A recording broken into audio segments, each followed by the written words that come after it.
축복과 저주.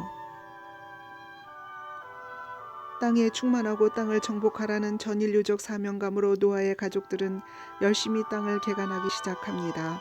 여호와는 지혜를 주시며 지식과 명철을 그 입에서 내신다는 잠언서 2장 6절 말씀과 같이 하나님께서 노아에게 새로운 환경에서 땅을 정복할 수 있는 지혜와 지식을 더하여 주셨습니다.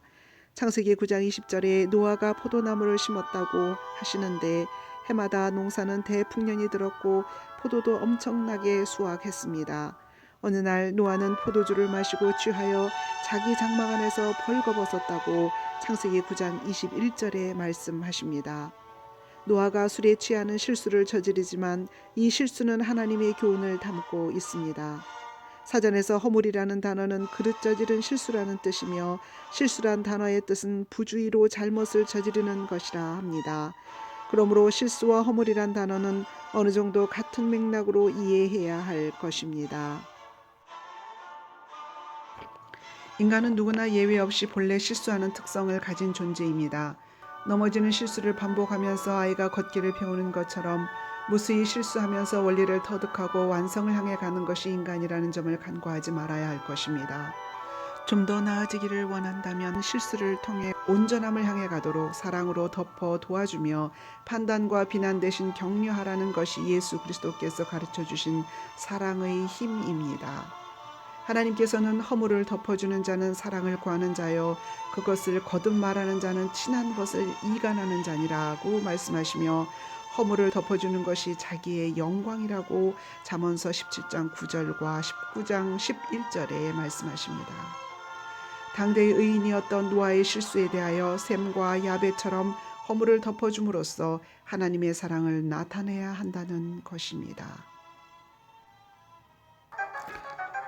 이 그림은 17세기경 화가 시몬의 그란타나가 그린 그림인데 그림에서 셈과 야벳은 아버지의 하체를 아예 쳐다보지도 않으며 덮어주고 있습니다. 그러나 술에 취해 벗은 아버지의 하체를 보고 있는 함의 표정은 심상치 않아 보입니다. 창세기 9장 21절 22절에 노아가 벌거벗었다는 단어는 히브리어로 에르바인데 성기를 노출했다는 뜻이며 가나안의 아비 함이 자기 아버지 하체를 보고 밖에 있는 두 형제에게 알렸다고 말씀합니다. 여기서 보았다는 히브리어로 라로서 주목하여 관찰하였다는 뜻으로 아버지를 성적으로 희롱하는 하나의 중대 사건이었음을 보여줍니다. 그리고 경멸과 조롱하는 태도로 아버지의 허물과 수치를 형제들에게 떠벌린 함은 아버지를 모욕한 악한 심보를 드러냈습니다.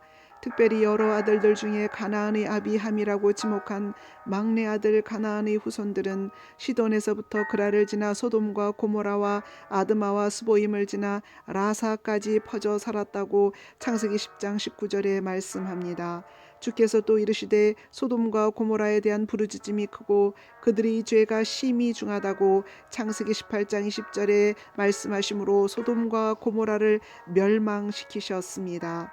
악행의 제공자 가나안과 함이 넘겨준 악은 누룩이 되어 마침내 동성연애와 각종 음란과 우상숭배, 살인 등 악행이 소돔과 고모라에 퍼져 있었던 것입니다. 가나안은 저주를 받을 것이요 그의 형제들에게 종들이 종이 될 것이라고 창세기 9장 25절에 하나님께서 말씀하셨습니다. 노아는 죄에 빠져버린 사람들을 보면서 뼈저리게 고통스러워했던 날들과 그들이 모두 멸망받았던 대홍수를 결코 잊을 수 없었습니다.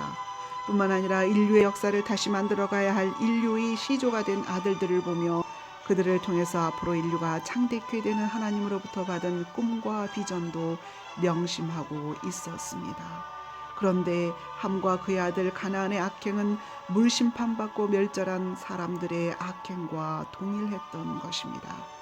가인의 악이 육체를 타고 후손 라멕에게 넘어가 이제 노아의 아들 함과 가나안에게서 드러난 사실에 노아는 악에 대한 하나님의 뜻을 대언하여 저주했습니다. 에스겔서 16장 23절에 내 모든 악행을 따라 내게 화가 있을 것이라고 주 여호와께서 말씀하십니다. 이것은 죄에 대하여 당대와 후대의 인간들에게 심판을 알리는 경종인 것입니다. 그러나 2000년 전 인류 역사의 구원주 예수 그리스도께서 세상에 오셨기 때문에 하나님께서 허물과 죄로 죽었던 너희를 살리셨다고 에베소서 2장 1절에 말씀하십니다. 이것은 오직 흠없고 티없는 어린 양 같은 그리스도의 보배로운 피로 된 것이고, 예수 그리스도는 창세 전에 미리 알려지셨으나 너희를 위하여 마지막 때에 나타나셨다고 베드로전서 1장 19절 20절에 말씀하십니다. 그리고 고린도후서 13장 11절에 마지막으로 형제들아 기뻐하여라, 온전하게 되기를 힘쓰며 서로 격려하고 같은 마음을 품으며 평안하게 지내라. 그러면 사랑과 평강의 하나님께서 너희와 함께 계실 것이라고 말씀하십니다. 우리는 늘 실수하며 죄를 지을 때도 있습니다. 말씀을 거울 삼아 자신을 비춰보면서 흠 있고 점 있는 자신을 발견하면 회개하고 씻어 거룩한 천국 성도로 온전해져가는 인생 되기를 기도합니다.